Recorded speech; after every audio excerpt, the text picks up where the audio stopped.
I'm sorry for being late. I had a couple of technical issues. I had a couple of location issues, so I am currently in this space that you guys can see, which is not my normal space. So first of all, I want to welcome you guys all to our POC and comic books. If you don't know what POC means, it means people of color. So the brown peoples, the non-brown peoples, Asians, Black people, people who are Indian, Desi, Arab, just Latinx, like the whole gamut, right?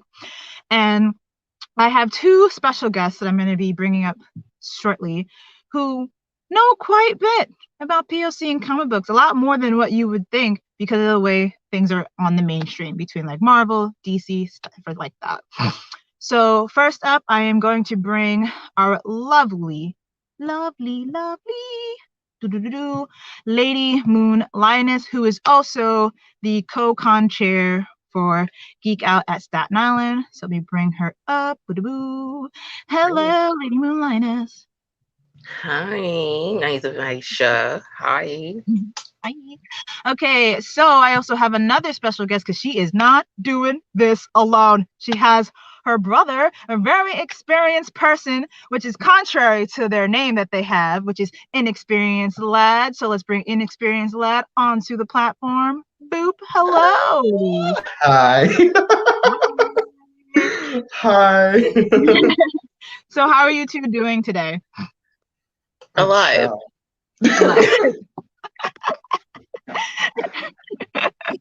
Alive. How are you doing, Inexperienced Lad? I'm chill. Can't complain. Okay. All right, so basically what we're going to do today, we're going to ask a couple of questions. We're going to have our experienced panelists talk about it. We are going to learn a lot of things. There will be times I may go in and out, but the main focus is what these people have to say. In fact, I will move myself down to the bottom because these two people on the top got what you need. So let me ask you the first question. What POCs stand out and are your faves? You want to go first, Linus? Nah, yeah. I think you should do the sound off. Okay. So the ones that have really stood out and the ones that I like the most, America Chavez, she is great. I'll try to speak as little as possible. America Chavez is a part of the Young Avengers, and she is basically from a dimension of all women, and she comes to help Wiccan to make sure that he creates this space that she lives in. And she can teleport using these star portals, and she's super strong. And she's Latinx. We love that here. And then Miles Morales, because he's amazing, he's fun. I like Peter, but Miles really feels like someone I know from New York, and feels really like good. And if you don't know who Miles is, please go watch the movie, or like or like if you like reading, read the comic books. But he's really cool and really fun. And I have so much more. Oh, Storm, of course. She's just a woman. I have nothing other than say that this powerful woman is just lovely and great and beautiful, and she's so cool. And I think now too, because she's been the leader of the X-Men and everything, they're pushing her more forward over the past couple of years. It's been great just to watch her be self-made and independent and push finally towards the front and be an Omega level mutant, because her powers are Omega level mutant worthy. So those are the first like 4 that came to mind, unless I'm miscounting. I tend to do that. My math is crap. But yeah, those are the first 4 that really come to mind. That's fine. Those are some really good ones. What about you, Amos? So my favorites, because you already named a few of them already. So Storm, absolutely love. He and I normally fangirl hard about Storm and how much we just absolutely love her persona, her characterization, and they just don't do enough with her in terms of like, just dealing with X-Men, the live actions, especially the comics, they do her better. For me, also Static Shock. I just wish that they brought the cartoon back out, because that was a very advanced, it was something way ahead of its time. But I think it came at the right time, if that makes sense, where I feel like this was something that we needed to see, especially in the early 2000s. And I can't miss her, Vixen from DC, because that woman, oh damn, is a goddess. Yeah. This is something that actually uses her abilities. So she has like this pendant that allows her to use the abilities of different animals. So if you're thinking strength of an elephant, speed of a cheetah, being able to fly, so using like eagle, being able to breathe underwater, so basically having the abilities of a fish, she uses her powers. So they actually do have a movie, like an animated film for Vixen on HBO Max, which I recommend to watch it. Put that in caps. Same. And Justice League Unlimited, where you will see her often in the series as well. So, so yeah, those three I'm gonna say are definitely my favorites. Nice. You guys, okay. I was gonna say mine, but y'all just mentioned all of them already, so I'm gonna just be quiet because don't say it. We want to hear your perspective. I'm just a moderator. Whatever. Okay. No, but okay. So for me, I'm a really big Spider-Man fan. I've always been a naturally big Spider-Man fan, but once I realized that Miles Morales existed, I was an even more of a Miles Morales, just like spider people, because it's spider people, it's not even Spider-Man, spider people, spider people fan, because I was like, oh wait, you kind of look like me, like you kind of look like the people that are around me. And like some of the other things that we will talk about in this panel is about that representation and what that means, seeing someone that looks like you or represents a culture that you come from. And then second for me is Storm, because empowered Black woman, and like seeing that for myself, because again, a lot of the stuff that came from X-Men is because of where X-Men came from and the representation of what X-Men means, and like fighting against oppression and fighting against of being othered, right, meant a lot. It meant a lot of people that come from the Black community, that come from the Latinx community, that come from like many different communities that have technically been oppressed within this country as well as other countries. So like having her, and also too, I really like anything that's to do with water. So like the fact that she can control the weather is like A1 for me, because like if I'm feeling snowy, I have a little snow. If I'm feeling a little sunny, to me, fun, right? So like I thought that was just like the coolest power to have. And then after that would be Static Shock, because I first noticed Static Shock because of the animated series growing up as a kid, and I would sing the opening all the time, be like superhero Static Shock, like right, like that was my jam. I would watch that all the time, and they would talk about so many real things that back then cartoons didn't. And the fact that they let it air for as long as they did with certain things they were talking about, is when I look back at it back then, I was like, oh, so you were just letting it rock. That's and that's great. So that kind of leads into the next question that we have here for our panelists, which is, what does representation mean to you in comics? So either one can go. If you want to go experience that, you can go, or Lady Moonliness, whoever wants to talk first.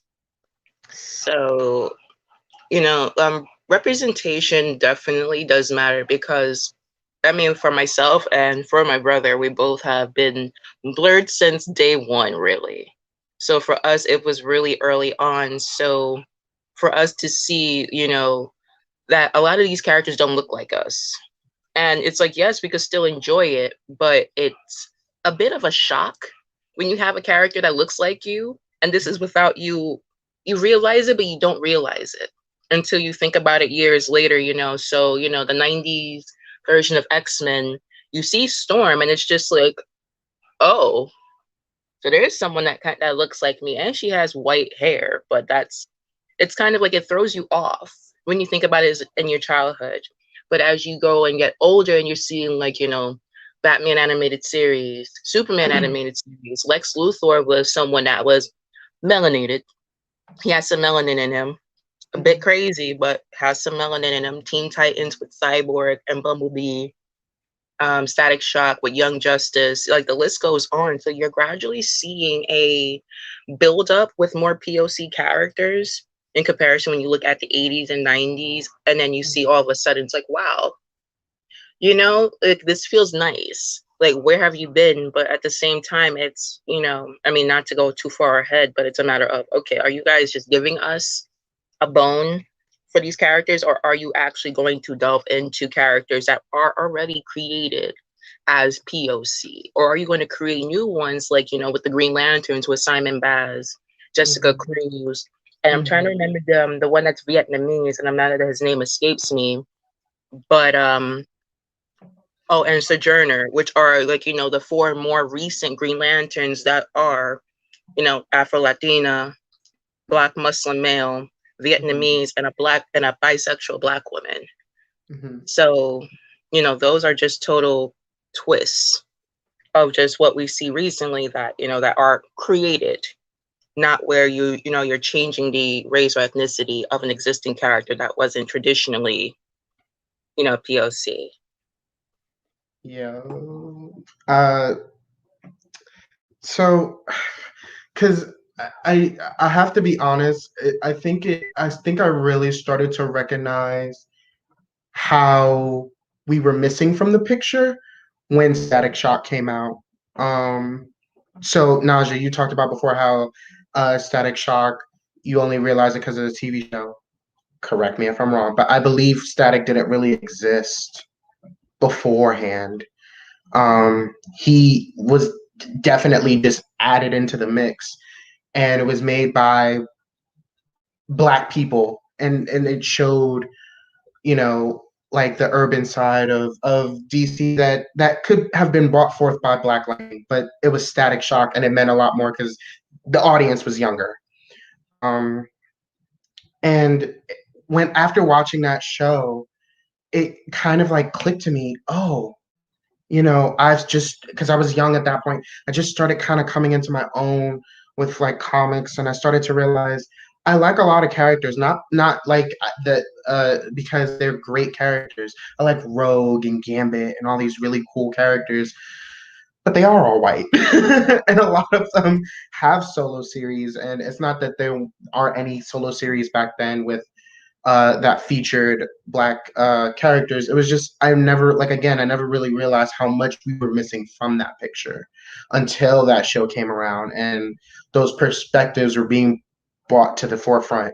We were seeing, like, you know, an urban kid finding his way, finding out who he is. The very first episode of it involves if Virgil is going to participate in gang life. Like, that's a very real struggle for Black young men to figure out where they fit in the world, to figure out what's right, what's wrong, where they want to fit in. And just off the bat, it's so great because it's something that surprises you. But for people who live in urban areas or, you know, wherever, you understand it and you recognize it and you're able to connect with it. But it's so important to me because it's been something that as I grow more fonder of comics and become a lot more outspoken about what I want, it becomes ever so more important of how much that I cling on to these various very small examples because I don't have anything else. To be quite like honest and frank about it, it's like it's a great show. Storm, anytime she gets screen time in X-Men in the 90s cartoon, is great. I love her. She can do no wrong for me. X-Men Evolution, Storm, great. Blade, Blade. Spawn, like, just all of those really great like Black heroes that have come out, or anti-heroes or anti-villains or villains, period. It's just they're just such great examples of like how much we cling on to them because their struggles or their triumphs are identifiable. They're relatable. And I think going forward, it just like there needs to be so much more. To be quite honest. No, I'm so sorry. My brain was like saying so many things, and I was like, yes. But no, but it's really true because like we talk a lot about like representation when it comes down to like actors, actresses, different things like that. But sometimes we don't talk about it, and like when it comes like to something animated, right? How that can affect a person's like perception of themselves or even a group that they can come from. Of I don't see myself as a superhero, right? I don't see myself as someone that can have these powers or that can have certain things, right? And that can even kind of help perpetuate other people thinking the same thing, right? Like, oh, you can't be Batman. Like, you're Right. not white. You're not, or like, you're not a man. Like, you can't be Batman, right? You can't beat these characters. Like, what do you mean you want to be Spider-Man? What, when Miles Morales wasn't on people's radar, right? Like, so pre Miles Morales on people's radar, like, you can't be Spider-Man. You can't be Superman. You can't be any of these things. And that goes into a whole separate section when it comes down to cosplay, and that will also unravel as we talk and go along. But you make a really good segue talking about characters and like having representation. So with that, the next question I want to follow up with is about like which character, if any, like do you guys believe could be a better representation? Do you feel like could actually be a proper representation of the group that is said that they come from? Like, is there a character that you feel like could be really impactful, that could really represent that group correctly, but they're just not doing them justice? Well, before the Snyder Cut, and I think you and I can both agree, all of us can agree with this. So I'm not going to spoil the Snyder Cut, but if we're going to talk about Justice League, you have the Whedon Cut, what we remembered from 2017, and what I'm going to call the palate cleanser of what we watched recently of the Snyder Cut. So from not trying to give too much details, but from what we remember of the Whedon Cut for the Justice League, Cyborg was very out of place. It was basically he perpetuated the stereotype of a very angry black man or young man, black man, and was so out of place that we truly couldn't understand why he was there. Mhm. And I think the worst thing you can do for any character, especially if they're POC and they're practically the only POC there, is Mhm. to have them there just for like body's sake. It kind of goes along where you'll hear me talking about, different movements where I will say like they basically want the bodies, but they don't want the voice, Yeah. basically, of certain groups. And with Cyborg, he was so out of place, so angry, angsty. I don't like to call him angsty, but he was angsty. And there wasn't much to him. It was like we know he has issues with his father. Mhm. Pretty self-explanatory. You could tell that he's angry about how things have come to be. Granted, very valid with his traumatic, introduction. But Mhm. once you go on to the Snyder Cut, so for anyone who hasn't watched it, I recommend watching it. It's 4 hours, but it gives so much more characterization for Cyborg that they actually filled in context and you kind of understand his evolution in the movie. And this actually, and I can say that it was a palate cleanser due to the fact that it's like, you know what? All right, I see that you're angry. I see where you are in the story and your involvement in the story, the connection to what is going on with the plot, as well as kind of like not the big bad, but the bigger big bad that is supposed to go into the movie. You see his involvement and his role, and it's not the liability, or it's not just, for the quota. Because yes, Jason Momoa was POC, but when you have someone who is visibly much darker, a dark-skinned black man in the forefront, and what's supposed to be the Justice League, it's pretty big for you to have a Justice League movie, and then for you to have a member or members in there that are just like, why are you here? And you shouldn't think that as a POC to be like, well, why were you here though? What was the point in you being here? And yeah, so I'm gonna go with Cyborg for this one. I actually can say that I was going to use this because this was way before the Snyder Cut came out. I was like, Mhm. Cyborg on my mind. Mhm. I'm putting him in caps. Yes, Mhm. Joss Whedon, I'm targeting you because that was horrible. At Joss Whedon. Yeah, Joss Whedon. But yeah, and even the other POC in there that got cut off, damn, I can't even snitch. I can't spoil, but there are more POC in there Mhm. that when you realize they were in there, it's just like that's Yeah. what we needed, you Mhm. know. So I guess that is just my rant, but trying not to, to get my philosophy to spoil. So it's just like I'm biting my tongue here. Just Oh, I agree with everything Lioness has to say. Honestly, so for me, that is just the biggest part of it. Watch the Snyder Cut. You will not be disappointed if you're a comic book fan, and if you are not particularly a comic book fan and more of a media kind of person, it gives a lot of, I'll say, context. Um, that's the best I can give without really spoilering. But I think that really wraps it up best what you said about how like this movie really gave context to why Cyborg was there. And I have my own opinions on Cyborg being on the Justice League in general. Mainly just how there's no real build-up writing wise, but that's a writer thing. That's totally different. I want people of color to be on the Justice League. It's mainly a white team outside of Unlimited and the original Justice League cartoon. So I want them there, but I want like much of what you said about the Whedon cut.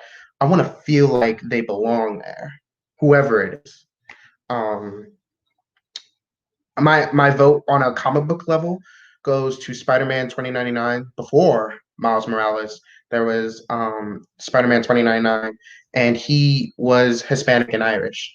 Um, if for those who don't know, his costume was supposed to be a rip on Dias de los Muertos costume.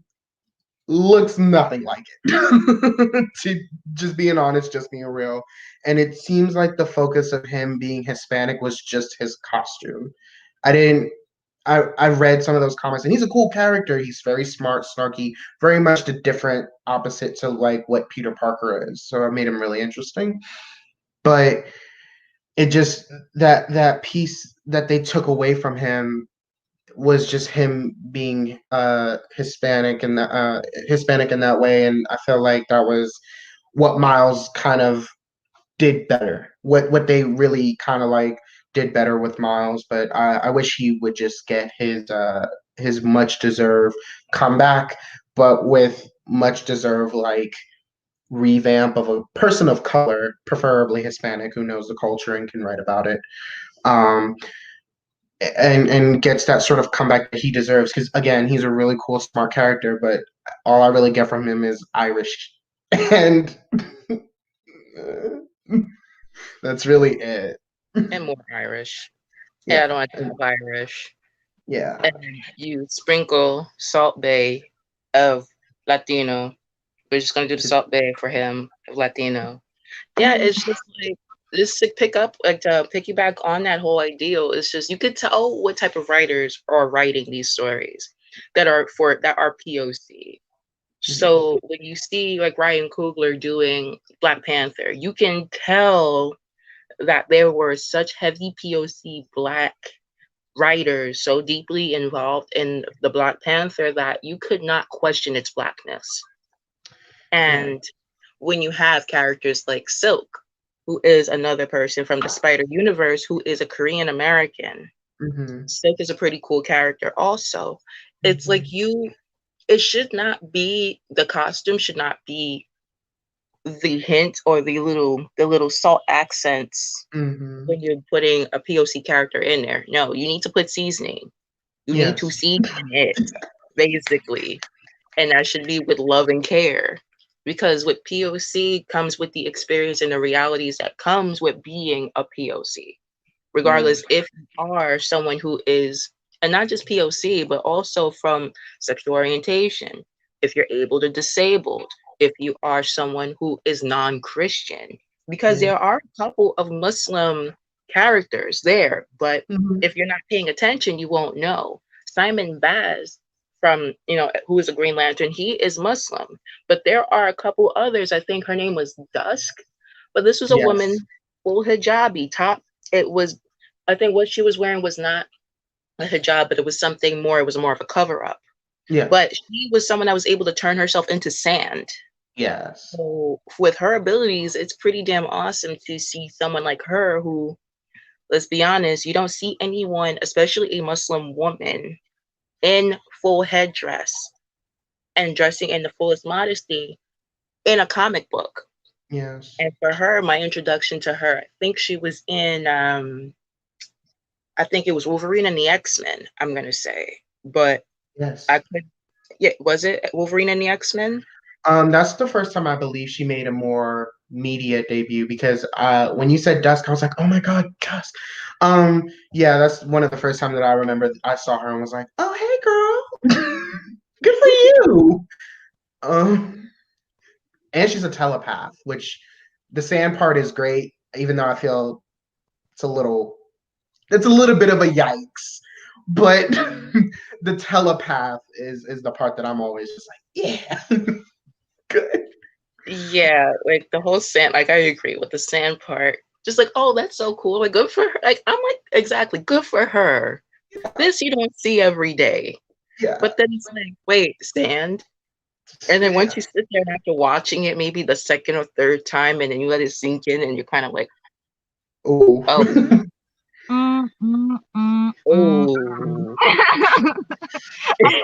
I had to unmute myself for that because I was over here talking to myself for a second.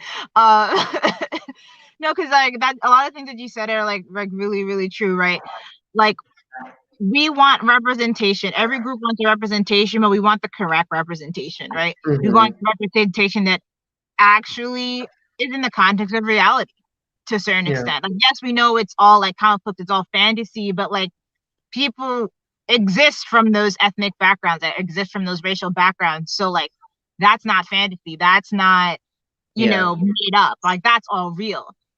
You know, so we do want to have it where people, you know, get it right. And I also want to kind of circle back to what Inexperienced Lad was saying about the character who has Irish, right? Yeah. And also Hispanic, but like they just sprinkle it, right? There's like right. And it's like it makes me think about like a really good question, which is like, you know, like how do we feel when we feel like characters are switching of characters of their ethnicities or races, or they really just take away a part of their ethnicity or race? Like how do we feel when that happens, or how do we feel when people switch characters, where they switch characters from a white character to a non-white character, or switch character from a non-white character to a white character?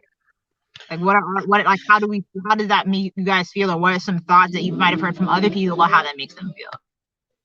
I have so many opinions. I'll try to keep them condensed.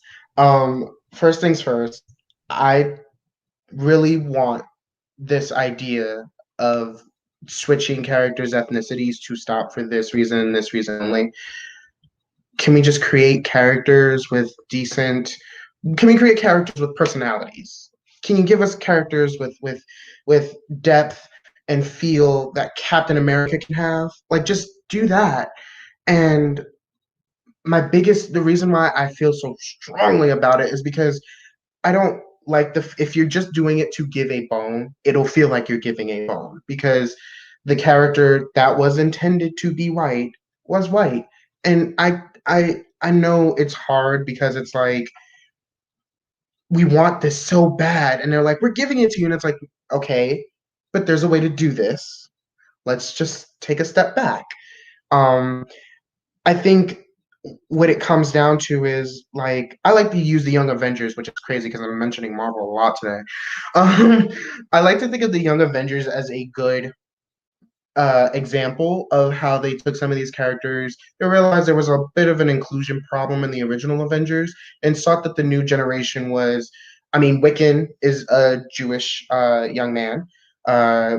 We have America Chavez. We have, wow, and just like that, all the characters gone. But just like that, Linus. There's like so much more inclusion. Wiccan is gay. Hulkling is gay. There's like all this different points of inclusion, and they have character personalities beyond their labels. That's the word, labels. So I want there to be more, but I don't want you to just keep switching out ethnicities, because it does nothing but just remind me of the fact that you care enough to do it just because you want something to feel like you put a stamp or checked a mark off your little list, and that just doesn't do it for me personally. Ironically, this actually kind of circles to what I was thinking about also. This is why a lot of us 90s kids, because we didn't have that representation, were hanging on to aliens and creatures to assume Black identity with, or POC identity with. For those who are like into anime, a lot of Black people have this joke, not really a joke, but like we were saying, like Piccolo is Black. And we were like, no, Piccolo is Black. And we were, I mean, like, again, it's sort of a joke, but also we didn't have anyone in an anime space that we felt like we could be like, oh, that's, and then there's so few, like Canary from Hunter x Hunter, if you've ever watched it, just watching it now, it's really great. In Full Metal Alchemist, I forget the name of the culture, but they're representative of like a lot of different types of races, but they talk about racism and stuff a lot in Full Metal Alchemist. And it's again just switching out white characters doesn't do it for me. I need a full-on character who was either made already Black or, you know, who a Black character we haven't seen in years because there are so many. And just bring them to the forefront. Just give them a story. Find a writer who can write that and do it. I wasn't thinking about Luke Cage. Netflix made me think about Luke Cage. It can be done. That's it. Exactly. So, first things first. For those who have an issue with, you know, our wow, I'm forgetting this guy's name already. This is for Shield, Fury. So for Fury. those who have beef with Nick Fury, in the comic books for the Ultimate, this is the Ultimate series, he was turned Black. Yes, he was once white, but in the Ultimate series, the Ultimate version for Nick Fury was Black. He just happened to look like Samuel Jackson. Just worked. It just worked. So when you have continuity, even in the comics, when you have where they've been swapped, then you can't argue with it because there's already content and material existing for that set of universe. It's a universe shift. That's all it is. It's just a different continuity line. Now, for those who want a Black Superman, we have one, Icon. So we have some. If you want more Black characters or more POC characters, like I said, you bring on Jessica Cruz. Shayera Hall is Hawkgirl is Latina. You have other characters that do exist. And what is mind-boggling for me, before I go on to my rant, Nubia is the Black Wonder Woman. Yeah. You have Black characters, but then what gets me in the cosplay community is how you have a Black woman cosplaying as Wonder Woman, Diana. Let me just be specific, Diana. They're like, oh, there's Nubia. No, it's supposed to go as Diana. Like, no. So when you have these instances where people are like, oh, we need these Black characters for this and for that, they do exist. I mean, the first thing I'm going to yeet in there is Nick Fury as in the continuity example. Mm-hmm. That's not a problem. But when you have basically when people are like, oh, we need a Black Superman, we have Icon. We have other Black characters. We have Rocket. We have Bumblebee. We have Vixen. You have Hawkgirl. You have all these characters, not a lot. That's just counting from your hand. That's how little we have in DC Comics. And for Marvel, my brain can't even think that far in terms of Black and POC characters because there's not a lot either. No. And to piggyback off of what Inexperienced Lad is saying is, you know, you have characters that exist, but when you don't have certain characters, it's like you're gonna make hold on a second. Sorry about the noise in the background. Somebody is like revving a motorcycle, so pardon that. So when you have characters, like you end up changing the ethnicity for, like, let's just say Cyclops. It's just like, wait, what? Why? No. It's not even like a yes. It's like, no, what are you doing? It's the opposite effect. Like, these people think it's like a reality. It's like, yeah, they're going to love this. They're going to eat this up from the palm of our hands. And in reality, POC comic book like fans are like, why did you do this?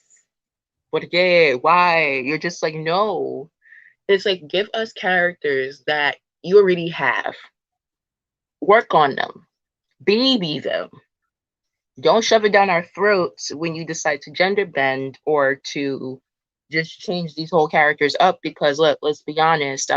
When you're making a character who is queer, for example, Batwoman, and you make her queerness her personality, it's no bueno. When you're making somebody whose ethnicity or their religion or everything else specifically as a personality trait, it's an identity. It's an experience. It shouldn't be their personality trait. No. And that's where it's like that's where you could tell when they're giving us a bone or when they're pandering. And it's not even a pill to swallow. It's like you're just shoving it down our throats and we're choking on it. And you're making us like ingest this. But then when you find out we have problems with it, it's like, well, this is what we get for actually trying. It's like, no, you tried, but you screwed up. And here's why. And it's hard to have conversations with these writers who think that they got it right. Or like these franchises like Warner Brothers who had too much involvement in the choices of what goes on in these movies. And there's not a lot of strong movies for the DCEU. Really not many. It's cringy and it's really sad that they do better with animated movies and cartoons and shows than their actual movies. But same thing for Marvel, because Marvel is not really all that great. They don't have an A+ on representation either. No. Neither of them do. And to go back off of like anime, you have like, from Berserk, you have Casca. From Bleach, you have Yoruichi, you have Tosin, you have Somadi, you have and Chad. That's 4. Oh, Yeah, like you have a whole entire clan in Naruto that's all Black. But it's just like, why does it take so freaking long for representation and not a caricature? Mm-hmm. Because it's 2021. We're tired of the caricatures. Looking at really you, from Naruto. Oh, and Mr. Popo. We're tired of it. Cha. Can we like take a moment of silence for the fact that Mr. Popo existed, because the trauma. Okay, moment of silence, because wow. All right, the minute you said Mr. Popo, the amount of traumatic flashbacks that hit my soul was unnecessary. I felt my vein pulse right here at my temple, just like I feel like some of our audience members will agree with some of the things that you said. Like, we have one of the comments from Tonya and Yusuf, right? Like, they said they just want sales, right? And that's what it feels like. It feels like they just want sales. Like, they just want to make money, because it's like because they understand the power of POC money, like, we will pay for things that represent us, we will shell out money for things that we feel like is a possible representation of us. And then when we get disappointed by the lack of attention and care, it's like, well, what the fudge, like, why did you do that? Especially when it comes down to like movie productions, like, why take out all this money to do this character wrong, right? Why take out all this money to represent this culture or this ethnic background, this ethnic group wrong, right? Yeah. And also, Toyin also said a really good point too, that Bleach is so diverse, and I agree. Bleach is very has a lot of diversity. So if you haven't watched it, please watch it. And it kind of some of the things that you guys talked about before with like Young Justice and different things like that, and how they try to kind of like make up for representation, and even kind of some stuff we talked about too with like the X-Men being a representative group of what was going on with like the Black Panther movement, right? So like a question that could like kind of segue us even more into that conversation is like, when looking at like Marvel's mutants, right, or like DC's metahumans / like Bang Babies, right? Mm-hmm. How do they represent our society? Do they represent our society? Ooh. I mean, honestly, like when I think about it, when it comes to the verses of who represents what, it's so, to me, what's always been really clear is how X-Men does a perfect job of showing how representation should be portrayed. Even if they are all white characters, there are so many subliminal things that could come. Well, not so many, but there's a lot of different types of characters. But because we're talking about the overall mutant thing and not just specifically saying because you're black, because you're Hispanic, because you're this, there's something that they can all kind of collectively understand. And which I think if people who are into comics don't understand what everything as far as forever has been going on, read X-Men, you'll get it. It's really clear how the writers, from I would say most, if not all, books show a just effort on like how like diversity should be taken care of and handled, but also how it's like so important and like pushing it forward and how we're affected by it, because that's the really big thing. It's like how it affects mutants versus humans, um and how like every time we come across like that sort of thing, there's always, it comes down to speeches and rhetoric we've all heard before if you're a person of color, and you know have faced that sort of hardship before. And like it goes so quick though, because it does go back to the whole idea of genocide, which everybody would be like, well, that's extreme, that's never happened. It has. It has. And also the use of the characters. So one thing I think that's really smart, and one thing I really hope X-Men does a retcon, because they're really trying to right now, is Magneto is a Holocaust survivor. Technically, the reason why they're retconning it is because he would be almost 100. He's old. He's old, and that makes sense. However, it's such a perfect way to talk about how he understands hatred and what that hatred does. And that's really important because you have a firsthand account of someone who's seen what, on a racial level, hate does. And I don't know, it's just it's so perfect, because in my mind I'm like, if they retcon this, the story won't feel the same. I know I'll have back upon back upon back issue of seeing it, but it just having that knowledge and having him monologue about hatred, you understand, well, this is someone who's been in the Holocaust. So who would know better than someone who survived the Holocaust? Um, as far as Bang Babies are concerned, because most of them were people of color, so good, so perfect. Because it's so interesting how people didn't realize how much that was a commentary on urban culture and being young and urban. Um, only the people of color were affected by the Bang Baby gas because it was in a urban community where they felt like, well, we could just slap this here, no one's gonna care. And it and then the people of color who were there, the young men and women who were there, were affected by it, and they have to deal with the fallout. And there was news media coverage in it on Static Shock, and they were talking about it, but it wasn't. It was because of who was angry and how the media was portraying Bang Babies. Now all of a sudden they're a threat.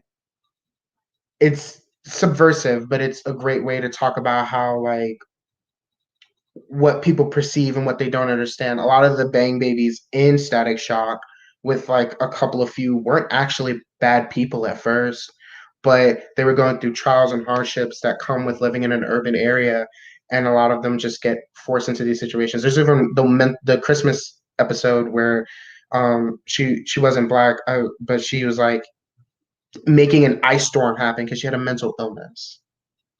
Like, those are important conversations, and those things aren't being touched on by anyone else. And we have something as early as in the 2000s touching on those sorts of subject matters subversively, but really helps you like understand how Bang Babies are POC urban people.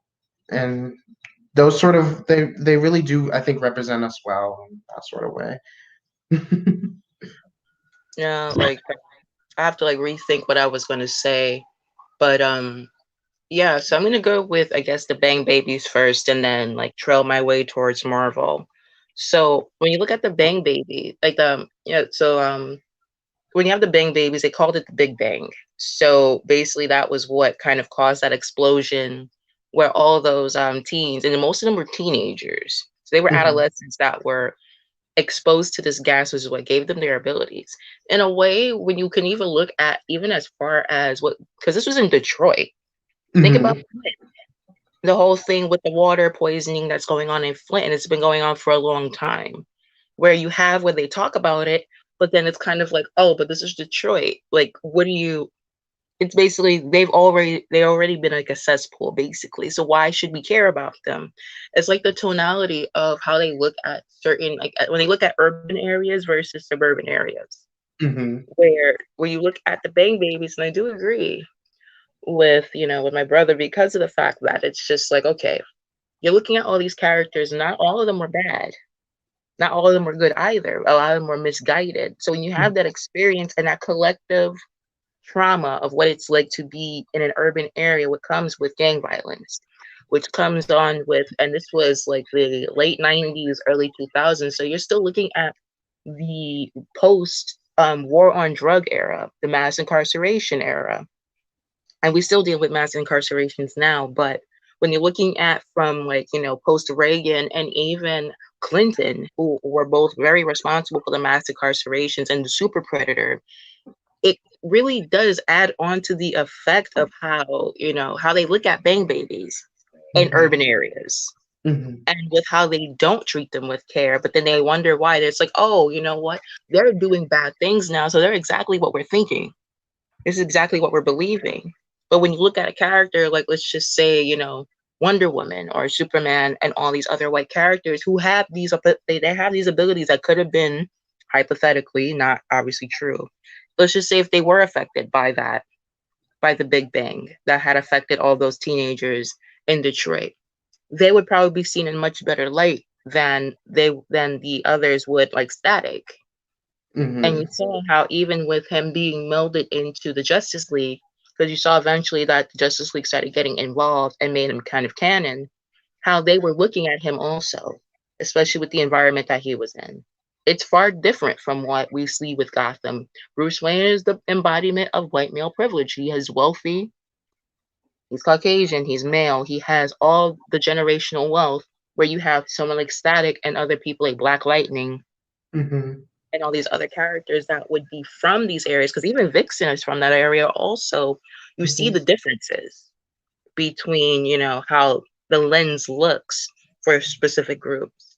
Now, to gear on to X-Men, we even see that I appreciate how Stan Lee managed to dumb down the premise of racism and just the overall biases, genocide, because it's not just the Holocaust. Let's look at King Leopold and what he did in Africa. He killed more people than they did the Jewish, the Romanian, not Gypsy, but Romanian, the Roma population, as well as the queer population there.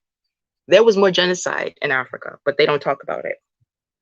And when it comes to show, when you're looking at mutants, yes, you see you kind of sit there and you see the terms that they use on mutants, but if you're POC or you're someone that's been around people of color, you feel it, because this is exactly what they're saying, or that they have said to us or something. But I recall there was a conversation that, bro and I, because we talk about this all the time. Like, this is like a regular Tuesday for us, Yeah. And it was like a conversation with, I think it was either Magneto or Charles Xavier with a character that's POC. It's like, you're still white. You're a mutant, but you're still white. There's still things that people still have to deal with, especially if they're not human passing and if they're not white passing. So it's like an additional whammy for other people of color and other mutants, like Mystique. She's blue. Nightcrawler, blue. You have all these other characters that cannot hide their mutations at all. So how they get treated in society, they can't hide it. Whereas Magneto, Jean Grey, Rogue, and all these other characters can actually blend in in broad daylight. Whereas, not everyone has the luxury to remove that part of themselves. Mystique has the ability to shapeshift, but even she talks about how she does not like to do that because she's hiding who she truly is. She's proud of what she is and how she looks, but her showing that comes with the repercussions of what society sees her as.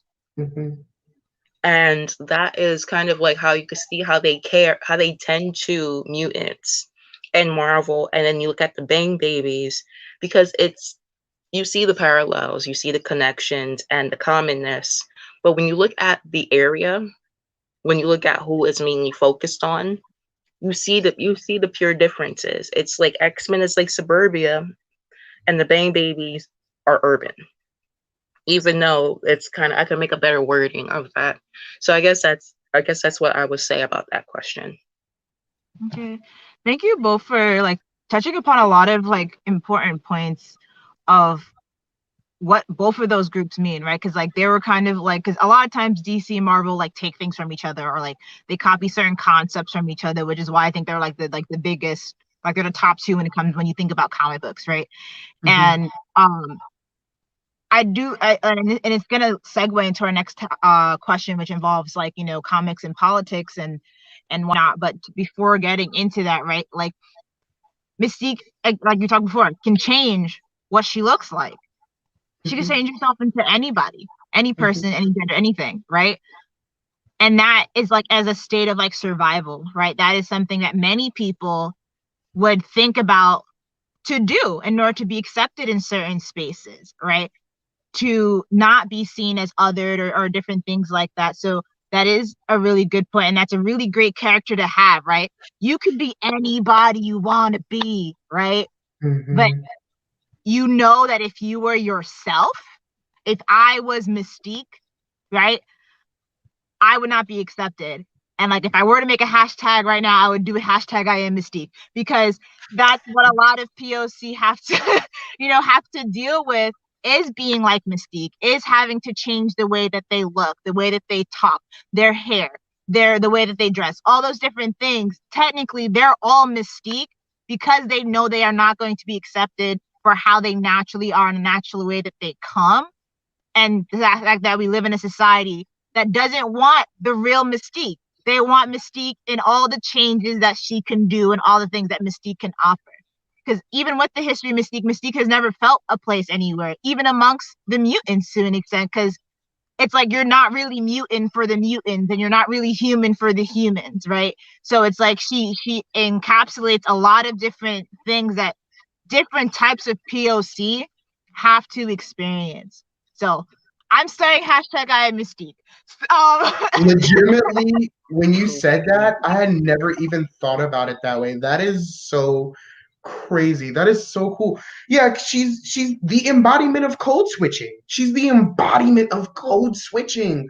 I never thought about that. Oh my Just god. Yeah, like literally, I was just like, oh my god, no way, she's onto something. Hold on. Oh wow. Yo. No, I love the fact that you had really put it in that perspective, because that's something it's clear, because all of our reactions is like, holy crap, we didn't think about that. No, it's so beautifully worded and so beautifully mind-blowing that I have to sit here and just take it in. I think we just need a moment to just be like, I had to go look at my whiteboard. I was like, hold on. Wait a second. like I had to have like wow. Yeah. Excuse me? Perdóname? No, Okay.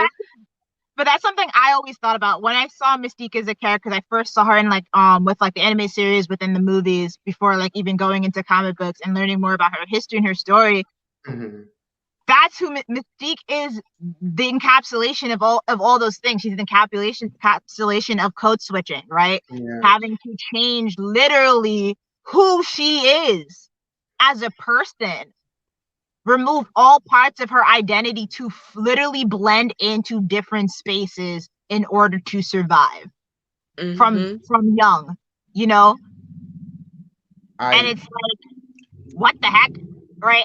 I've had to do that to some extent. Like, is Mystique necessarily quote unquote black or quote unquote Muslim or anything like that? No, but there's still experiences that are shared because of what the representation of Mystique is. So like, this is the first time I even mentioned this before, but that's something I always thought about when I saw Mystique. I saw Mystique as me. I saw Mystique as other POCs that have to go into these types of spaces and have to live through these things. And again, like a lot of this segues toward like the next question, which is why, kind of like trying to speak to different groups. Like, why is it difficult for maybe certain types of groups to understand that comic can be political and are political, right? Because like many people will say this both in the comic and the anime community, where it's like, why are you making it about politics, right? Why are you making it about social justice? Why are you making this into a thing that doesn't exist when it literally does exist as a thing, right? I just gave an example of Mystique.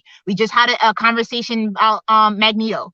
I would really like to hear a lot more about what you guys have to say about when people will kind of make that notion of, well, why, like, comic books aren't political. Why are you making it political? Or comic books aren't about like social justice. Why are you making it about social justice? So good run. Well, I'm going to say it like this. When you're into something like entertainment and the arts, which includes comic books and anime, it's always political. It's always bloody political. And this is, you don't even need to be an activist to say, oh, this is so political. If it quacks like a duck, if it waddles like a duck, if it got flippers like a duck, it's a damn duck. And Stan Lee himself said it. Magneto and Charles Xavier, he modeled those two from Martin Luther King Jr. and Malcolm X. This is something as clear. He himself had said it. It's political. He used the X-Men, the creation of X-Men, as a way to talk about social justice problems with racism. This is what he was talking about. He's already made it. He even made his own little speech, like a little mini, not a eulogy, but like just him talking about combating racism and like the differences of all marginalized groups. This is what the X-Men is. This is what they are. This is purely what they are. And if it doesn't get as blatant as that, I don't know what is. Like, you have to be a damn moron, really. You would have to be a moron. This is me keeping this really PG, because deep down, I would love to F-bomb, because it's like, are you stupid? Because if you're talking about like the Registration Act involving, the Avengers, because a lot of X-Men were a part of the Avengers, the Registration Act, saying either you have to be part of the government, where we need to know if you are a mutant or if you have powers or if you are a hero, villain, anti-hero, anti-villain, whatever the heck you are, you have to sign this Registration Act, which is where, and even though the MCU had a pretty spot on, it's the Captain America Civil War between Tony and Steve. Those two were battling out the whole Registration Act, which was impeding on the rights of those who have powers. Even Storm got involved with that because she was married to Black Panther, so she was the queen of Wakanda, and even she got sucked into it. So when you look at these instances, it's just like, it's as political as it can be. It split groups apart. It split the Fantastic Four apart. Sue Storm and Reed, those two were married, had a whole kid and everything. Mind you, their son is stupid strong, stupid powerful. I'm putting stupid in caps, like not STUPID, STOOPID. Stupid strong. But I'll have that for another conversation. But basically, Sue and her brother, so Johnny and Sue Storm, went with Captain America. Reed went with Tony. The thing, so I'm going to go to France because I'm not dealing with any of this.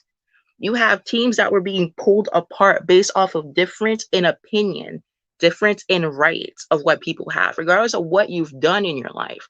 No matter the alignment, it was a huge situation that so many people died due to it. The Punisher got involved. Deadpool got involved. This was a massive phenomenon of just simple human rights. And when you look at the Voting Rights Act, Title IX, the whole thing of the Civil Rights Act of 1963, but it was ratified in 1975 to include Asian Americans as well as other POC because they were not placed in the earliest forms of the Civil Rights Act. So you have people being deemed human or deemed as someone with actual rights that's basically younger than our parents in a lot of instances.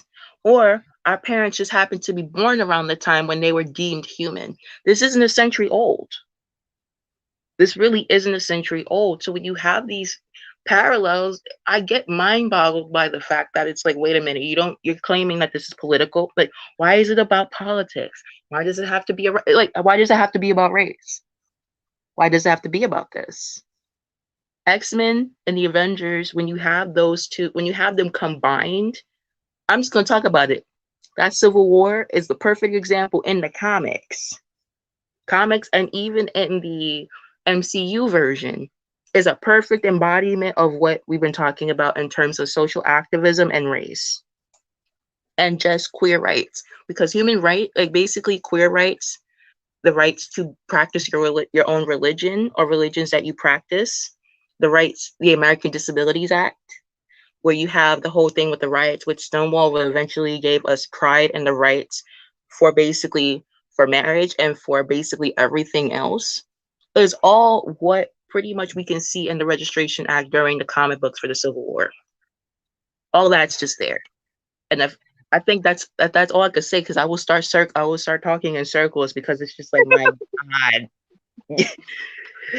It's so goddamn, it's obvious. Like I said, if it's a duck, if it quacks, if it waddles, if it got flippers and feathers like a duck, it's a goddamn duck. Like, before I switch over, because I really want to hear what Inexperienced Lad has to say, I do want to pull up a couple of the comments, because Tony is spitting fire here, right? They said, aren't heroes fighting for justice? Lol, right? That should say in of itself how it's political, right? Anything that has to do with justice becomes political, right? There's one side that's doing something wrong, there's another side that's doing something right, in the concept of stereotypically like heroes and villains, right? And that's all I wanted to say. And I just wanted to point that out because that was a really good point. I'm handing it over, wrong way, this way. Handing it over to Inexperienced Lad to talk more about this. Oh my gosh. First of all, everything Linus said. I love that. I'm just okay, so I've read comics a very long time. Comics that have been before me, comics that are kind of fresher and newer. And for anyone who's read comics the way I do, when has it not been political is the question. When is art in comics not imitated life to a form? When has art not given us messages to seek out and think upon? This isn't anything new. When people ask this question of why does it have to be political? If you like a form of media, like, unless you're watching. No, I can't even say that. No, I was gonna say Looney Tunes. I can't even say that. It's not true. There's something along lines everywhere for a message to be found, for something for us to learn. So yes, there are goofy comics out there, really stupid goofy comics out there. I love them personally, but at the end of the day, if it's not about race, it could be about abuse. If it's not about abuse, it could be about queer rights. If it's not about there's a message for something in everything, and you can find yourself or you can find relatability in the characters that you read from. So this idea that it's not political, it's never not, Mama. I don't understand what you want. Like, that's just me personally. I'm getting out. You know what, Linus? I feel it now. It's never not. It's never not. I don't understand, because in this world that you're describing, you're just saying that you're not reading the context, that you're choosing not to see the context, and that's a you problem. But if you want to say something isn't political, I guess that's fine for you, but I don't know, and you know, unless the writer has publicly come out and said that's not my intention, but we have writers who've come out and said this is exactly what I've meant to be perceived as. I don't know. I just don't know. I feel like a lot of a lot of those types of questions come from people who want to enjoy their cis hetero world, and I'm gonna call it like it is because that's the general kind of consensus I get from it. I know that this world can be cruel and it can be weird and things can be the way they are, but think about it from another person's perspective. Someone looked at Harley Quinn's story and that gave her the strength to leave her abusive. That you got to think about it on a level beyond you. These are stories that could be framed towards someone that could give awareness, that can save someone, that can just give someone like the breath of, oh, there's someone like me out there that thinks like me. That's what I feel like comics can do for people. So if you again want to, because that's how I feel. If you want to continue to say it's not political, I kind of take it as you're just ignoring the context because you want to live in that sort of world where nothing kind of affects you, and that's your issue. But I don't I never I hate that question, or I hate when people say that because it's never no form of media is just made to be made. I don't personally believe that to be the case. So that's just how I kind of feel about it. Like just to finish off, like I just like as I'm listening, I'm like, wait a minute. Think about Namor and Aquaman talking about protecting their oceans, how human, like, you know, people of the land or like human dwellers keep ruining the water. You could think about you could think about basically nature conservation. Poison Ivy doesn't care about people, roughly, but she'll care, like she wants nature to not only thrive but to be protected. Oh, and she'll protect some kids too. Mhm. You have Selena, Catwoman, who goes and deals with women's rights, human trafficking, talking about protecting women and having them placed in resource shelters or wherever is like a safe refuge for women. Yeah. Mind you, Poison Ivy is practically she's an eco-terrorist. She's an eco-terrorist. She don't give a hoot about who she hurts as long as nature and kids are doing well. As far as Selena, it's more like, you know, I do what I want. She's an anti-hero. She does what she wants. She'll do something altruistic sometimes, but her thing is to do right by cats. That's one. She's a cat lover, animal lover, and secondly, she cares about women's rights. You have someone like Wonder Woman who is very pro women's rights, and she even talks about how she's baffled by how men treat women here in man's world. It is, you hear these differences of what makes them so identifiable. Even Martian Manhunter talks about how basically when he looks at Superman sometimes, and even in the Injustice games, he even talks about, he tells Wonder Woman like he chose an alien that looks more like you in one of the games.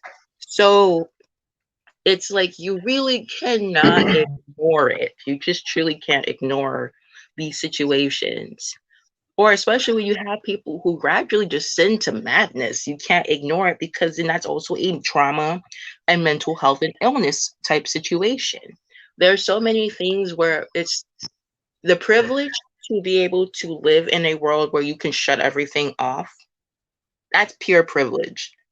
Whereas for everyone else, we all are not white passing. We would all be considered a threatening Black person until deemed someone that is easy to deal with, or the nice Black person, or that you're not like those people that I've seen. There's so much politics and so much social issues and undertones. And like you mentioned, Harley, with the whole thing with the abuse, finding the will to leave her abusive partner. And mind you, Harley is almost 30 years old in terms of how long she's been in DC. She's been out since 1992. Her debut was in the animated series. Prior to 1992, she never existed. But the Joker has for decades. So yeah, that's my finishing thought bubble that I had before I lost it, and I was gonna get mad later. No, it's fine because and a lot of things you guys said I agree with. I feel like our audience would agree with, and the people who watch this after our live is done would also agree with this too. About when has it not been political? When has it not been about things that are actually happening, right? Because a lot of things when it comes down to the creative process is based off of our experiences, our basis off of the environment that we're in, based off of the media, right, that we consume. It presents itself as a product that is in certain ways when it comes down to like comic books, animation, anime, TV shows, film. It comes out, like we show parts of ourselves unintentionally through the things that we create and then eventually consume back. Like it's a continuous cycle. And it also kind of like slips in because we were talking a little bit about like certain stereotypes a little while back, and I want to kind of like dive into like how do comics and like adaptations may like perpetuate or even deviate from the stereotypes of like BIPOC or like and marginalized groups, because there are some that just perpetuate like, hey, this person's black, like or they'd be like, like, and that's not just in comics, that's in other areas of media that we consume. It's like, oh, let's super whatever they're supposed to represent. Or they have it where it's like we talked about before, where they salt bay things. So like, kind of like we can, since we talked a little bit about kind of like how people salt bay stuff, we can now like switch it over to like how people kind of make it super like, hey, you can't forget this person's this thing. Look at them, neon signs. So I do want to hear more about like the other part where it's like, okay, you're doing a little bit too much. Yeah. So I'm going to start with Jessica Cruz. And basically, why? Because think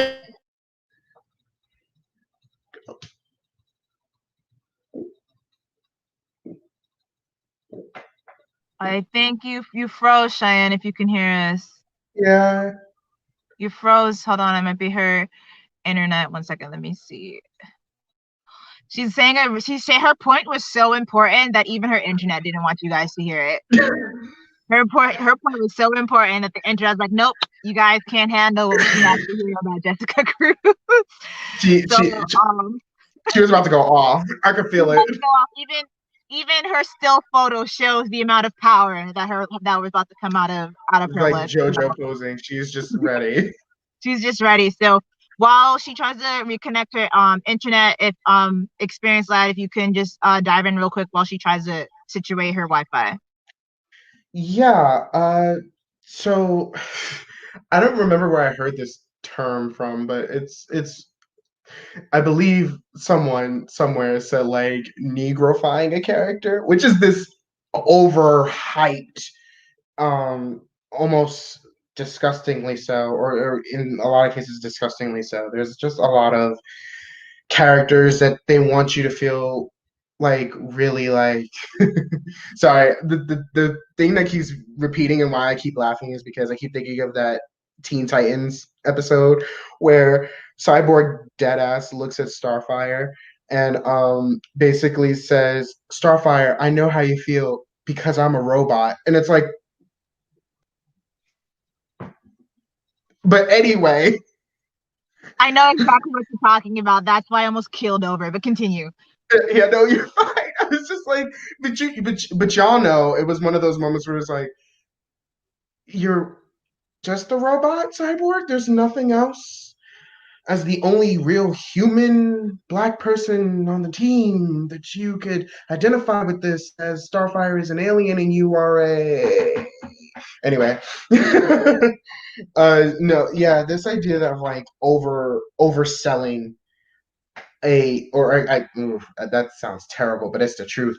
Overselling a character's ethnicity for the sake of pandering, and it's just it happens so often. I would say there are so many examples, but like nothing is coming to mind immediately because I'm so busy focused. Like I think what happens with those characters for me is that I kind of just censor bar them because it's like we get it. But I also I think sometimes the way Black Lightning is written, I'm gonna say something controversial yet brave.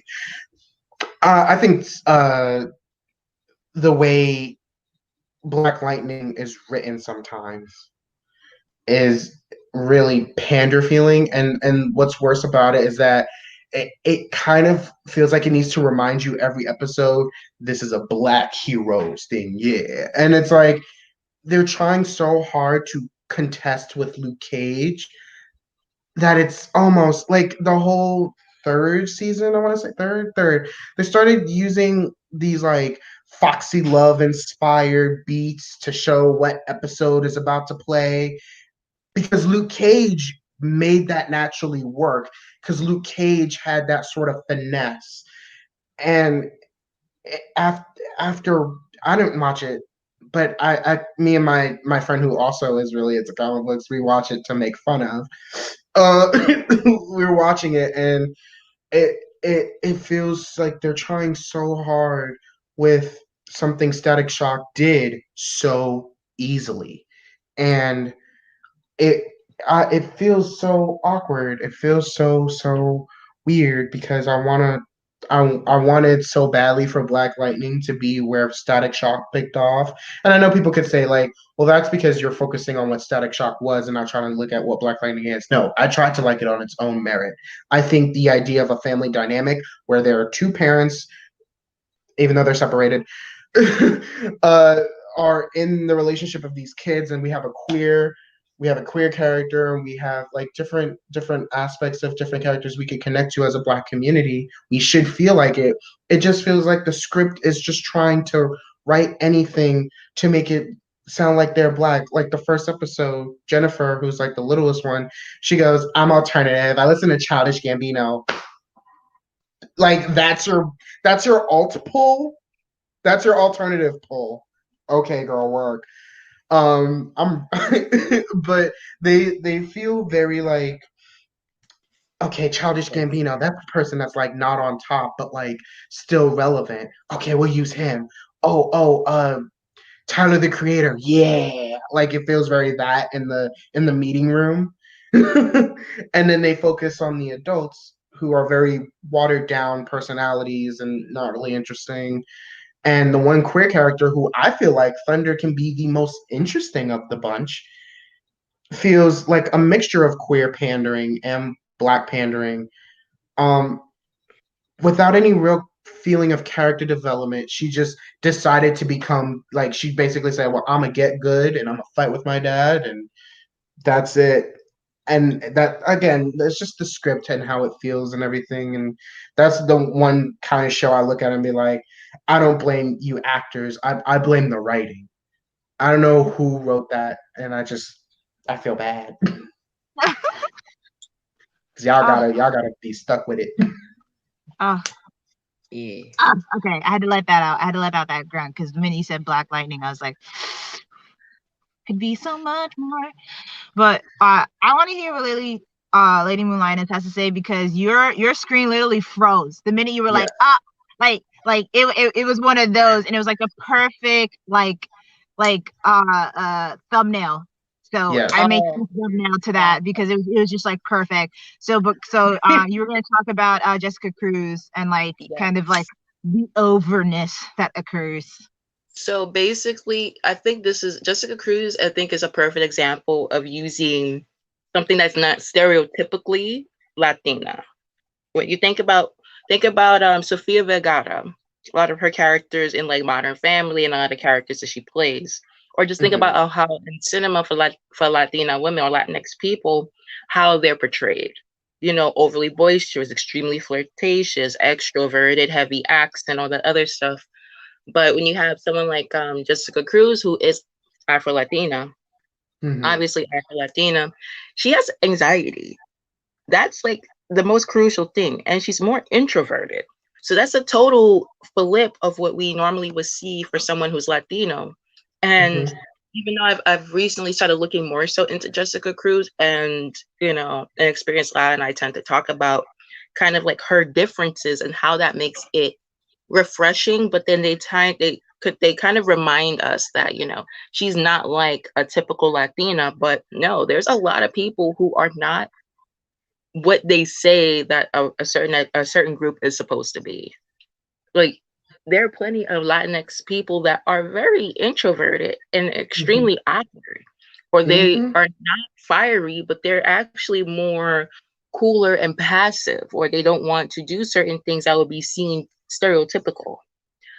With her, you can see that she avoids conflict, or that she doesn't want to handle conflict directly with brute force of what a lot of heroes would tend to do, or a lot of Green Lanterns will kind of approach things more straightforward. She's kind of like, I don't really want to do this because I don't want to hurt people. Yeah. Whereas some people like, you know what, so anyways, I woke up and chose violence, you know. So in that case, she's pretty much the opposite of what we can understand. And like I said, the comics kind of remind you that she's not exactly that. And it seems to come to play in terms of what she's like, and even how she almost did not become a Green Lantern. So when you think about those like character traits that she has, it shows. It kind of talks to you as to, okay, because she's not X, Y, or Z, she almost didn't become a lantern. Or because she has anxiety, she doesn't want, or she has certain traits about her, she almost didn't become that because, you know, it's just not what we often see as a stereotypical lantern. Simon Baz, I think it's looking at him from a post 9/11 world as a Muslim male. Angry dude.com, basically, if I have to like rate him in terms of rage, but it's valid. So with him,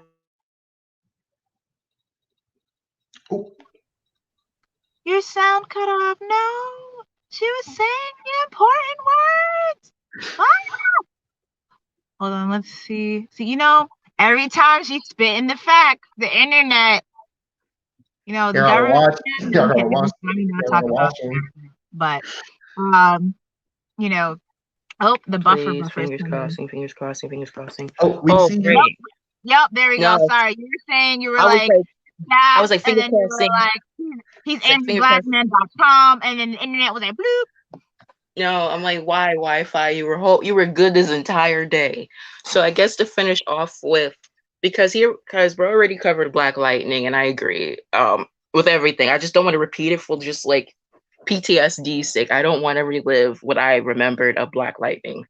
Yep. But with Simon Baz living in a post 9/11 world, they tend to delve into his anger a lot. So I guess if you want to go with someone who's POC and Muslim, the whole premise of anger, a lot of POC are not allowed to be angry, especially men of color. So like the whole idea of anger and rage is not, it makes them dangerous. They are perceived as dangerous when you are angry and a man of color. So when you look at him, this is comics. Wait, what? No, it was hard. It was hard for me to hear you for a second. Sorry. I'm pretty sure the audience heard you fine. It's my Wi-Fi. Continue. Oh. Okay, yeah. So basically, he is the representation of what men of color, and also the thems of color, tend to deal with in terms of anger. Because us POC are not even allowed to be angry, as far as showing it without being deemed, you know, erratic, hysterical, you know, dangerous. And dangerous is where it often leads into very horrific territory, which, and I think we don't really need to say it, police brutality and other things that can go on in other environments. So when you have him who's unapologetically pissed with a lot of valid reason, I think that kind of goes into kind of like that stereotype, like kind of perpetuating certain stereotypes. If that, hopefully that answers the question. No, it did. Like, sorry, my like lighting changed and everything. Like, I went through time and stuff. So no, you guys talked about like a lot of good points, right? You took like, you know, like experience that I talk about where it's like, oh, let's extra blackify them, right? Yeah. And then, you know, Lady Monotonous, you talked about how it's like, well, she's not like other girls, you know, like she's not like these other Latinx, you know, and we talked about that before where it's like, well, you're not like them. So like it is two sides of the same spectrum where it's like, you're either extra something or you're so far removed from your identity that you're special, right? Or deemed as a concept of being the special, or even in some cases of being like the token, right? Like you're the better Black person, you're the better Muslim person, you're the better Latinx person, right? Because you don't have I'm saying my is like the other people, but like my concept of what that's supposed to represent. And I think throughout this whole conversation, which has been really good, and thank you guys so much for taking out the time to be here tonight for our POC and comic book panel and conversation, because you touched upon like a lot of great things involving not just representation, but how we are represented, right? How is the right way to represent us? The frustration that happens when we get excited, like, oh yeah, this character's gonna be here and they're awesome, and boom, boom, boom, boom, boom. And the minute they're in like media, it's like, what are you spending money on? Because it's clearly not their backstory or their worth any personality. You know, like wah, wah, wah. yeah, like, you know, I'm sorry to like break into song, and sorry for anyone's ears who hears my like terrible, you know, singing right now. But thank you for the thumbs up support. You know, that is like a real thing of frustration, right? Because we don't have a lot of those characters that are POC, that are representation of real people. When we do get them, it's like, are you gonna do it right? Like, are you gonna do it the right way? Like, even let's say going back to like let's say Black Panther, right? Black Panther could have been the movie, which was awesome, amazing, really done well, cinematography, great representation of different cultures within Africa. Mwah, chef's kiss, right? Or it could have been a pile of flaming heart garbage, right? Flaming heart garbage. And it wasn't, and that was a really great sorry. It really could have, right? And it also shows you what happens when you put the people who are from that community in charge of those movies, in charge of that representation, in charge of that media. Because it could have made a huge difference if someone who wasn't Black, or who, let's say the person was white that was in charge of the Black Panther movie. It could have really changed who was the main actor, who was the supporting actors, where the culture came from, how they actually really represented Wakanda in the comic books, basically did a perfect, you know, copy paste on the screen, you know? And it's like, movies like that gets people out, gets people motivated. It's like, yeah, so you do know what you're doing, right? Like, for a long time, be like, you know what, they don't know what they're doing, they're not hiring people. It's like, okay, you are hiring people, right? You are giving people these jobs now. So there's no like Uno reverse, like there's no back button. Yeah. You know, there's no back button because you put something like that out, because you put the correct people in charge of those things. So you're showing, you know, you're showing specifically the Black community when it comes down to Black Panther, but also to other communities of color that, okay, we know how to do this right. So if you were to jack up again afterwards, there is no excuse for you. There is no padding that you get. There's no, I didn't know any better. Like that is finito. That's not existing anymore, because you gave us exactly what we wanted, and even beyond what we actually had as expectations for you, because they were kind of low. They were, to be, you know, from my opinion, they were kind of low. Yeah. But you exceeded that expectation, and you really got to show what culture means and what Black Panther really meant for a lot of people who were reading it in the comic books and didn't see it on like the big screen in that way, and really highlighted a lot of actors that we may not have seen or may not have paid attention to had it not been, sorry, my throat's getting dry because I'm like talking so much, did not get, you know, to recognize because of it.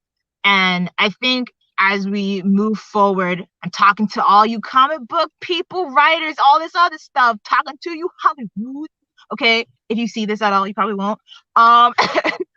You know, the importance and like of having these types of discussions, and the importance of bringing people that are from these communities to write about these characters, because we are tired of seeing these tropes. We are tired of seeing these stereotypes. We are tired of you just being like, yeah, we're going to amplify their identity so much that it basically consumes them, right? Like they have no personality outside of this identity. They don't have anything else they could possibly like that isn't associated with this type of identity. And just to like kind of end things off, I just want to say thank you one more time to Inexperienced Lad, to Lady Moon Lioness. You guys, phenomenal job. You hit on a lot of great points. And I want to say thank you to our audience that has stuck with us for this hour, about to be 30-minute panel, because we had a lot to say and we wanted you guys to hear us. We also wanted to hear you. So if you have any other comments you want to use, put in the comment section. We always love highlighting what you guys have to say because, oh, wait, someone put a comment down. Okay. And again, you know what? You're just loyal, Toyin. You're just really loyal. Okay. Got here talking about how we're awesome. Okay. You're awesome. Yes. Right? You're an awesome one. Yes. So we have a couple more events that are coming up within the month of April. We have our vendor talk with Miriam Yu, aka Star U. So check that out on April 10th. Our next event after that is going to be yet another geek trivia. And for those that joined our Avatar Last Airbender one, we did have a couple of technological glitches and something with the time. So we revamped it, fixed a lot of issues with that. So we're gonna have a better thing going on when it comes down to geek trivia and stuff like that. So we have that. We have a couple more things coming up in May. For those who don't know, that we have our tickets out for our convention. So if you want to get your tickets now, right now they're $10. After April 15th, it goes up by $5. So every couple of months is going to go up to $5 until eventually it'll be like $30 on the day of. So if you want to snag a ticket, like you're a little broke, but you want to have a lot of fun on September 4th, swing our way. Or if you don't really want to have any personal interactions, I know people have very valid reasons to not really want to go outside yet, and it's still a scary world out there to an extent. We also have a virtual con that's happening the next day on September 5th, so please look out for that. I will put the links inside of the comment section where you can go get tickets, find out more about our mini events as well. If you want to sign up as a vendor, all of that information is on our website, aka GoSeeCon.com. So I hope everybody has a good night. Thank you guys so much. Peace, love. You guys are amazing. Panelists, you guys are amazing. And I hope everyone has a wonderful night and a great weekend. Bye.